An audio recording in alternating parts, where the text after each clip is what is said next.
Jimmy Kimmel is free to speak his mind, but he has no guarantee to do so on ABC. This isn't about comedy or free speech.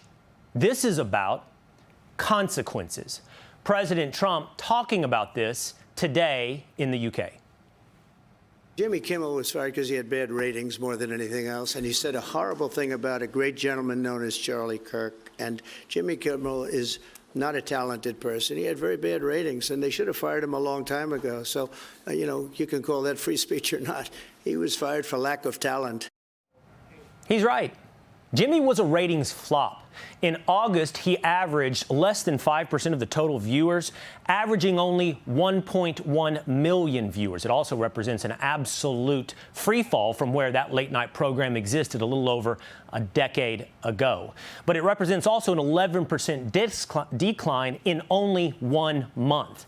But despite all we've seen over the past week with Charlie's assassination, today we hear not only about free speech and the First Amendment, but we had hoped that perhaps the rhetoric on the left would be a bit self-reflective and toned down. No. We're still hearing this today from Democrats. Donald Trump doesn't want a democracy. He wants a throne. And his cronies are clearing the way. The president and his lapdogs here in the United States Congress, the vice president, the FCC chair, the attorney general, secretary of state, and congressional Republicans are implementing a dangerous agenda to punish their opposition. Fascism is not on the way. It is here. Have you no shame? Your exact rhetoric has led to a climate that has resulted in assassination. Kimmel. Yesterday, we showed you the clip from Jimmy Kimmel that led to all of this, but it's worth remembering. We hit some new lows over the weekend with the MAGA gang desperately trying to characterize this kid who murdered Charlie Kirk as anything other than one of them and doing everything they can to score political points from it. See, now that's not a joke. That is a verifiable lie.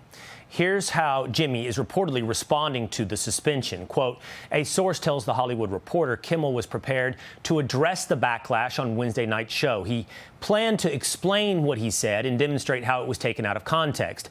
When asked by The Hollywood Reporter, the source said that Kimmel was not planning on apologizing.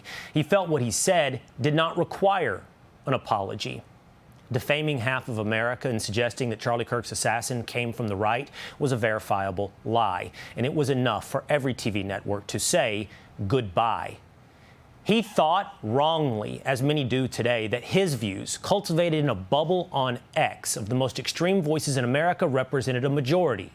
He's wrong. So is everyone else today on CNN or in Congress, like Eric Swalwell, who put on his cape. Well, if not a cape, his hat, and hit Capitol Hill. I see you are wearing a hat. What does that hat say?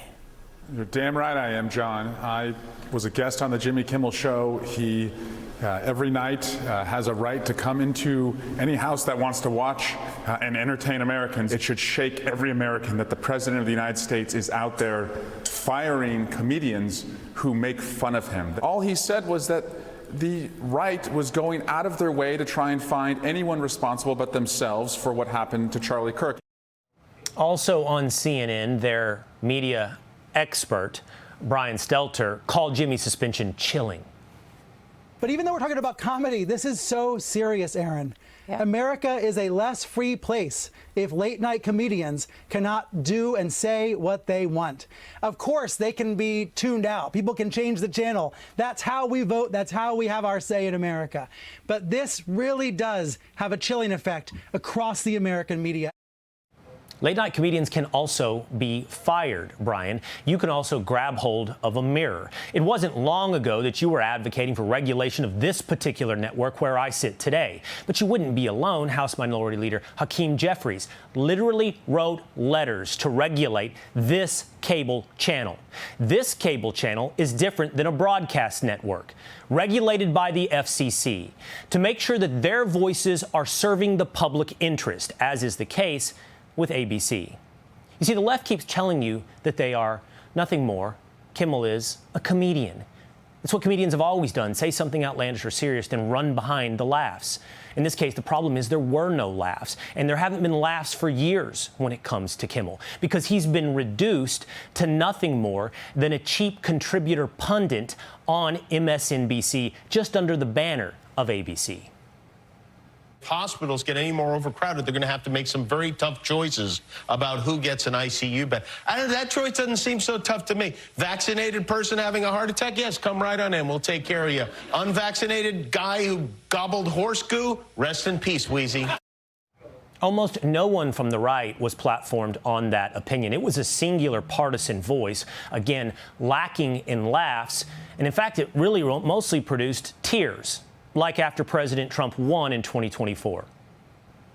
Let's be honest, it was a terrible night last night. It was a terrible night for women, for children, for the hundreds of thousands of hardworking immigrants who make this country go, for healthcare, for our climate, for science, for journalism, for justice, for free speech. It was a terrible night for everyone who voted against him, and guess what? It was a bad night for everyone who voted for him, too. You just don't realize it yet. But dry your eyes. Don't worry. There might be a solution. Vice President Vance has a suggestion. Quote, everyone please congratulate Marco Rubio, the new host of ABC's Late Night Show. I guess a third job for Marco Rubio. Transportation Secretary and NASA Administrator Sean Duffy should say he's also eligible for that third job, hosting Late Night. Want even more Fox News on YouTube? Become a Fox News Patriot today. Click join to find out how.